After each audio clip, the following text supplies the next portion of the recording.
Dear Rick Perry, I had no idea you were born with a vagina. The way you speak of them with such knowledge and confidence, it sounds as if you have multiple vaginas that you can just put on and take off whenever you choose. What a privilege it is to have so much authority over something you know nothing about. What legacy we have as a nation to have successfully set up institutions that slice the throat of those who need to speak the most. When asked how you know so much about what women need, you say, and I quote, because I live with 4 of them, my wife, my daughter, and my 2 dogs.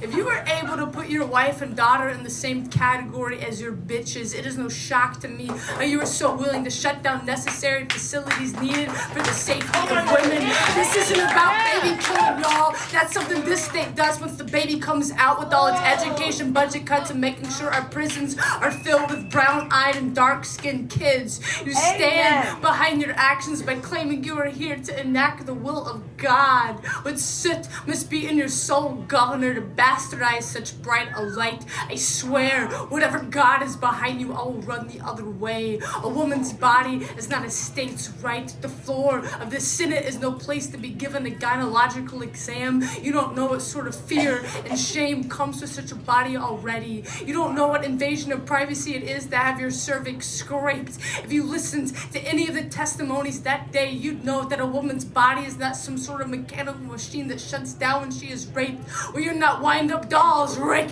You don't let the jack out of the box and we ain't going back in it. Some people must wonder what your mother must have done to you, but I'd rather ask what kind of example your father must have set to make you think that women are nothing more but flies to be swatted at. You've been trying to sit us down and shut us up for too long until Wendy Davis came along. A woman with so much hurricane in her ankles, I can't wait to see what sort of blue storm she's about to shake across this red state.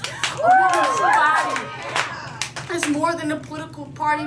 It's more than a political power struggle between 2 parties. People don't show up at abortion clinics with birthday cake and ice cream candles. They come with heavy hearts and tear-stained cheeks, wanting a hand to hold and leave, wishing there were instructions on how to shed the guilt and the shame. With so much talk about the sanctity of life, it's a wonder how the mother doesn't ever get mentioned unless when she's being called a sinner or a whore. This isn't about a woman's poor choice, Rick. This is about a woman not being given the fundamental right to make a choice at all. It's time to put party lines aside and open up the fucking blinds, for there's a sea of orange outside that's about to scorch the skyline from climbing up that same hill for too long. We are not here to ask permission what we can do with our own bodies. We are here to tell you that this body is not a weakness, that this body is a right your government doesn't have the power to own.